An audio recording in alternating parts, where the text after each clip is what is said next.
Okay, so we've actually had some excitement in the brief time since the morning update to now. I went out to gather some more leaves for those guys, and I found 4 more eggs. They are still laying. I have to go out later and check my thin leaf. It was too bright out to check the thin leaf, and that's a lot harder to find eggs on. And in the time I happened to be outside, one of my little blackheads hatched. So he's busy eating his egg, and then hopefully he'll turn around and go to his fresh milkweed. This one is very close to hatching. I also wanted to explain my container system, because I know it looks like a hot mess. It really does. When feeding leaves, I find that this size container works well for small ones, and even big ones if they're by themselves, but I can do multiple small ones in a container this size. And these were actually lunch meat containers. I ripped the labels off. I like that they have the red lid. It kind of keeps direct sunlight low, which can cook them. Normally they'd be on the bottom side of the leaf for quite a while. I'm finding with the artificial diet, I like the small containers better, because in a bigger container, and I did have it in a bigger container to start with, and they just kept wandering away from the fake, I keep calling it fake, it's not fake, the milkweed replacement diet. They kept wandering away from it, so I started using smaller containers. So, you know, little tiny Tupperwares. These guys will be graduated up to a bigger container soon, but when they're this big, you know, I'm happy to have a few in there. I've got 10 in this bigger one, and I'm trying to limit the smaller ones to no more than 4 when they're new.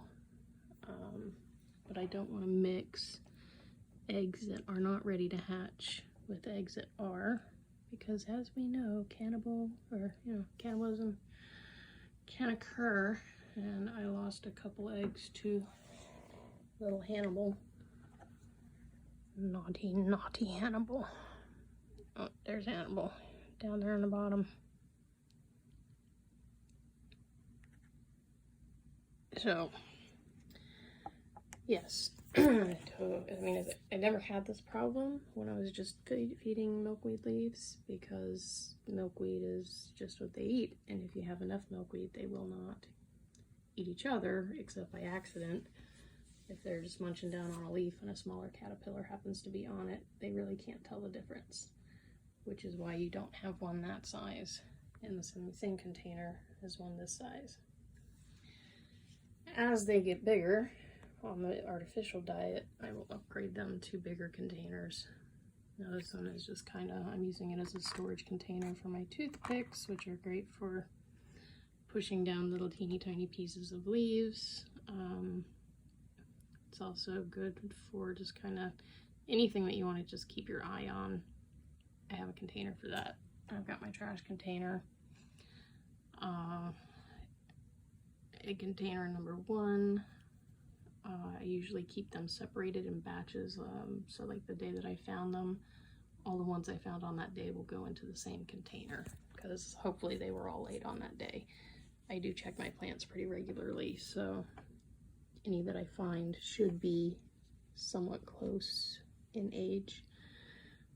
And then as they get really big, if I have a lot of them in the same age group, I will move them to this bigger container. Just so they have enough room and I can provide enough food to give them spacing so that they don't fight, because they will fight and they can and will injure each other. Their little mandibles are very strong.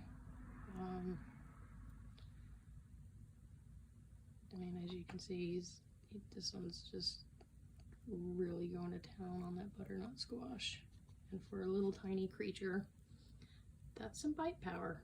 So they can do some damage to each other. And I try to avoid that as much as possible. I don't want them to hurt each other.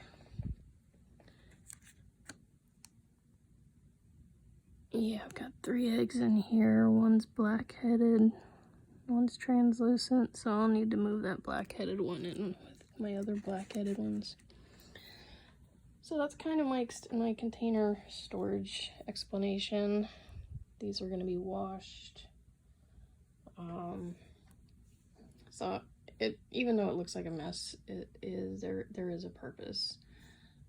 That container up there, the Tupperware right there, somebody was actually throwing that away, and I'm like, oh, that would be perfect for 5th instars, 4th or 5th instars. Yay! You know, I'll take that. I'll give it a bleaching, and I can use that. So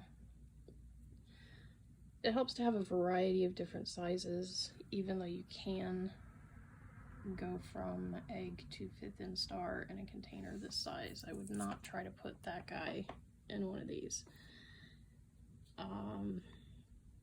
Also, when it comes time to go into their chrysalis, they need some sort of mesh top, to something with texture to spin their silk. And you can kind of see on the top of this one some silk from those guys that were in there when they would go into molt, because I moved them in there when they were 4th instars. So they went up to the top, molted into their 5th instar, and they lay a bed of silk when they molt and when they form their chrysalis. And the silk is very important, because if you need to move them, you need that silk. It gets trickier when you don't have the silk to move them. I love this dude. He's just so chill. He's like, yes, film me. I'm a star. Look at me eat. Did the happy caterpillar. I'm ecstatic about this butternut squash thing working out. I'll do another video on the plants that I have outside. They are growing back wonderfully. My thin leaf butterfly weed is really coming back great, and I decided that I was only going to let 2 plants go to seed. Any of you gardeners out there know that if you want to keep a plant growing and flowering and producing, you deadhead. And when you deadhead, that means that you're cutting off the old flowers. Now, cutting off a spent flower will increase growth, but you will not get any seed, because the flowers produce the seeds. So I decided that there were a couple I was going to deadhead, and a couple I was going to let produce seed. And that's just the way it goes. So I'll do a separate video on that and show you guys how I maintain my milkweed. I'm not an expert by any means. I'm not an expert gardener. I'm not an expert caterpillar raiser. I'm not an expert at anything. I'm just really good at improvising, experimenting, just observing, kind of, okay, what works, what doesn't work, this is doing good, this isn't. So, you know, there's just a variety of different things you can do. This is my bag of fake food. This was made from half of one of the packets that I got. So this is enough to feed 15 from hatching to 5th instar. We're going to test that and see if this is really enough to feed 15. I have enough powder to mix up food enough that will supposedly raise 45 more from hatching to chrysalis. So that's kind of that. Hi, buddy. Oh, he's all done eating his egg. That one should be coming out soon. They're so tiny. I think I'll show you with a toothpick how small it really is. Camera doesn't want to focus on it because he's so small. Alright, so hold on, I'm just getting my toothpick next to him. Alright, So the tip of the toothpick's pretty close, and you can see he's pretty tiny. In a little over a week, he's going to be that size. Crazy. Totally crazy. So that's why they need as much milkweed as they do.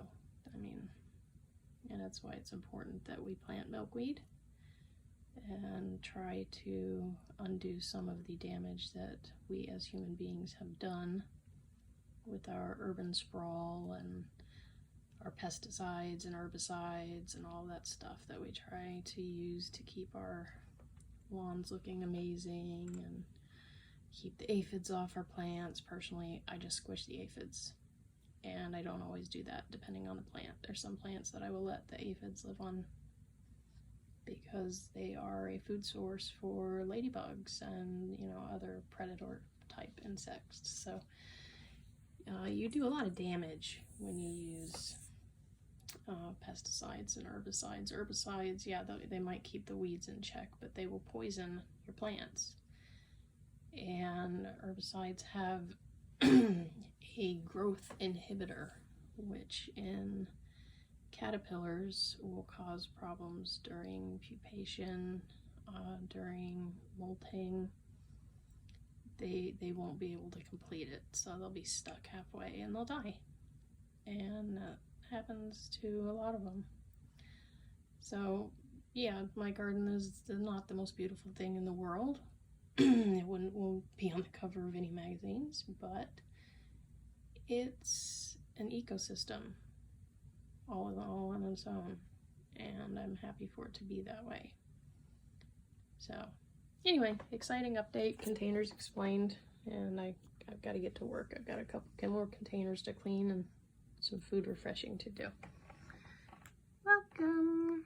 Any name suggestions for this one? Let me know. So far he hasn't eaten anybody and Hannibal has already been taken. So if you have a name suggestion, let me know. I'm running out of names to give.